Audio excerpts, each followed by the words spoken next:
Today, I wanted to share with you the number one shift that you can make in your life in order to create more success. But first, let me ask you, have you ever felt like you're working hard and you have this goal to maybe exercise and lose some weight, or maybe you want to publish a book or start a new business or run a marathon? You end up sitting on the couch eating your chips going, what just happened here? I've been gung ho for the last week or the last few days, and now suddenly I can't seem to put one foot in front of the other. What is it that happens inside of us when we feel that resistance and we are stuck? Now, we've been discussing failure a lot. Once you realize failure is not an issue, it is a learning tool, it's a stepping stone, it's just data to help us learn how to maneuver and improve, right? When we get past that fear of failure and we start taking action, sometimes we stop taking action and we set that goal aside because we're sick of failing. Have you felt that? Yes, I have felt that failure. Yes, I have felt that frustration. So today, let me share with you this shift, the three layers of behavior change. This comes from the book by James Clear, Atomic Habits. If you've not read this book, then I highly recommend you read this book. This has changed my life. It's something I've been practicing. I'm going to explain what they are, and then we'll dive deeper into them. So, the first layer is outcomes. When we are concerned with the outcome, we are focused on what am I going to get out of this? What is the result? If I do X, I'm going to get Y. So it's results driven. The second layer is the process. What do you do? How do you get there? What steps are you taking to get the outcome that you desire? And then the third, and this is the number one focus, which will create the biggest impact, and that is identity. Identity. So let me dive deeper into these. First of all, the outcomes, the three layers of change, outcomes. This focuses on changing results, such as losing weight, publishing a book, or running a marathon. One of my goals was to do public speaking. Before I started public speaking, I thought, I just felt like my voice is something I would use to inspire. I just felt called to that. So I started taking singing lessons years and years ago because I thought that was my next step, was taking voice lessons, because I thought that's how I would change the world. Because for me, music really inspires me and envelops my whole soul. If a painting is worth 1,000 words, then music is worth 1,000 feelings. So I thought it was music. So I started singing, and boy, I had stage fright like you would not believe. When I was focusing on singing, I was worried about the outcome. Like, I want to sing and I want to sound amazing. And I would go to sing and I would feel like I'm going to wet my pants and my heart would race and my knees were knocking and my voice would crack. And I'd feel like I completely failed. Have you ever felt that way? When you are working towards a goal and then reality is not where you are imagining it to be and you feel frustrated, right? But then there's the other side. What happens when you do accomplish that goal? What happens when you lose 20 pounds or when you run that marathon? After that goal is checked off the list, most people don't continue exercising and running. They met that mark, and then all the good habits that they were putting into play to achieve that goal fizzle away, and then they find themselves out of shape again. They've gained the weight back. Or, okay, I sang my solo, I'm done. And then I stop practicing because it's outcome driven. Does that make sense? So to recap, that first layer is the layer of outcome, looking for the outcome and the challenges that that brings. Now let's dive into the second layer. The second layer focuses on the process, on changing your systems. For example, implementing a new gym routine or decluttering your desk so that you can have a better workflow and more clarity of mind. And so those type of things, what is the process? What are these steps for me to get from where I am to where I want to be? Most of our goals are focused on either outcomes or processes. And what I find when I'm focused on the process is that perfectionist craziness inside of me. Start thinking, okay, I don't know if this is the best plan. How many times have you sat and researched what's the best way to lose weight? What's the best way to learn how to create a business? What's the best way to learn how to sew this pattern? We research, we research, we research. But the truth is, there is not a perfect next step. And so when we're focused on the process and getting it right, sometimes we are frozen in the creation of the process rather than just taking a step and figuring it out as we go.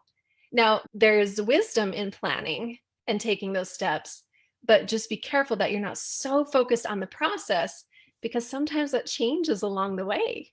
When we shift what's going on in our mind, it shifts what's going on inside of us. It helps us see who we really are, and it shifts our identity so that we can take action with power and confidence in a way that will help you get from where you are to where you want to be and not feel like you're derailing and stuck all the time.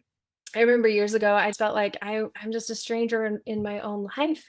I was alive, but I wasn't living because my identity, who I believed I believed that I wasn't good enough. I got to a point in my early 20s where I felt like a zombie, just living but not alive, going through the motions of life, very disconnected from my emotion, from who I am. Because here's what I found: you're not who you think you are, and you're not who I think you are. You are who you think that I think that you think you are.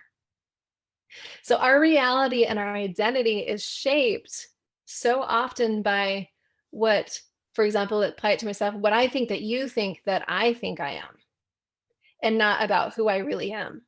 No matter where you are in your journey, paying attention to what you're thinking and how you're thinking, because our thoughts create feelings, and our feelings will either create action or inaction. And so if our thoughts and our identity are wrapped up in, I'm not good enough, I'm just lazy, or how can I charge money for this, or how can I accept something good in my life, then you will reject all that good that comes to your life and you will not follow through on those actions that you want to take and you have tried to take, but you can't seem to stick with it because identity has gravity. Identity has gravity. If I believe that I am just depressed, even whether or not that's true, yes, I went through depression, but if I'm just like, well, I'm a depressed person, then if there's a beautiful sunset at night and I think, oh, that's so pretty, then my identity will yank me right back and say, but no, you're depressed. Who are you to go and enjoy that sunset? Who are you to go and enjoy that funny movie with your friends? Because you are depression. But there's a difference. I am not depression. I had depression and I was dealing with that, but that is not my identity. And sometimes our identity gets wrapped up in our challenges and struggles, and then it keeps us there. So let's talk a little bit more about this shifting your identity. The identity focuses on changing your beliefs, changing your worldview and self image, and your judgments about yourself and others. When I judge myself for feeling pressed, then it keeps me in there. But if I allow myself to feel like, you know what, I'm feeling yucky. Why am I feeling this way? Like, what's going on in my head that's making me feel this way? There's lots of contributing factors. Some people need a little medication to kick them out of that depression. Some people need therapy. Some people are just really hard on themselves. Maybe it's not depression, but maybe they just like, man, I've failed in every way. I can't do this. I can't do any of this. But when we shift what we think about ourselves and who we are, that's where real change is made. Okay, does that make sense so far? Identity is the number one predictor of whether or not you will accomplish your goals. When your behavior is not congruent with who you think you are, then change won't last. Our brains are constantly looking for evidence of whatever we believe. So, what do we do? How do we change this core process? How do we shift our identity to become the type of person we want to be? So, here's the 2 steps. First, decide the type of person you want to be. And then, second, prove it to yourself with small wins. Okay, that sounds super simple. What does that mean? For example, if weight loss is the goal, or if you're like, okay, I want to get healthier, yes, I want to lose weight, but the byproduct of losing weight is going to be, I'm going to be healthier, I'm going to feel better, and I'm going to have more energy. Okay, so then you go throughout your day, you're in the kitchen, and you just ask yourself these questions. Okay, so what would a healthy person eat? As I'm reaching for the Cheetos for the 20th time, I say, well, what would a healthy person eat? A healthy person would eat a meal that is going to give my body nutrients and not just make my taste buds happy. Those Cheetos are so crunchy and yummy, but they're not going to nourish my body. Or another example would be, if you're trying to build your confidence. Everyone was born with confidence, then we unlearn that. And then as we grow up, we're just like, oh, don't look at me. Oh, I'm not amazing. We learn that. That's learned behavior. If I want to build my confidence, then I will say, if I'm asked to speak up at work or at church or in a small group, like, hey, Charity, will you tell us about this? And I'm thinking, oh my gosh, I hate public speaking. I've got stage fright. I can't do this. Then your brain will say, okay, you can't do this. And you're like, oh no, I'm going to stutter. And your brain's like, okay, let's make you stutter. And it will produce that evidence of whatever you're saying to yourself. So instead, if you're thinking, how would a confident person carry themselves? Their chin is up, eyes are up, shoulders are back, and they carry themselves with confidence. So then I started shifting my body like, okay, I'm going to do what I'm seeing confident people do, even though I don't feel confident. What would a confident person do? I see them speaking clearly and loudly. So then I started working on speaking that way. And so little by little, as you ask yourself, okay, what would a confident person do? Or what would a healthy person do or say? If you want to run a marathon, if you want to be a runner, what would a runner do right now? It's raining and I don't want to run. But if I'm a runner, then a runner would get out there anyway. So I'm going to lace up my shoes. Does that make sense? Start asking yourself, what would this type of person do? And then go and do that and create those small habits, because they'll eventually shift your identity. You'll become that type of person who just does that. And if you think about it, there are different things that you believe that you are. For example, I'm sure you believe that you're not the type of person who kills people, right? So we operate from that identity. Yeah, I value life. I'm not going to go knock out somebody because I'm mad at them. I am going to try to cool down so that I don't wring this person's neck, right? There are core identities that we already have, that we already operate from. So if you want to change that and incorporate new behaviors, then start shifting your identity and saying, what would this type of person do? And then start creating those small wins so that your brain will pick up that evidence. Every action you take is a vote for the type of person you wish to become. If you're not paying attention to how you're thinking and what choices you're making, then you're going to be subject to old habits. Start paying attention. You can write this down. What kind of person do you want to be? And then what kind of choices does that person make? When you find yourself in a situation where you struggle, you can ask yourself, what would that type of person do? Now I'm going to do that. I'm going to act in that way until I become that way. Don't try to become Mother Teresa and do everything. Just pick one for today, one each week, and start working on those small habits, because they become big habits. If you want to break through faster, if you want someone to guide you through this process of shifting and becoming the type of person you want to become in order to achieve those goals and get where you want to be, either personally or professionally, here's a couple things. Get a coach. Do you have a coach? Do you have a mentor? Do you have someone who can guide you through this process?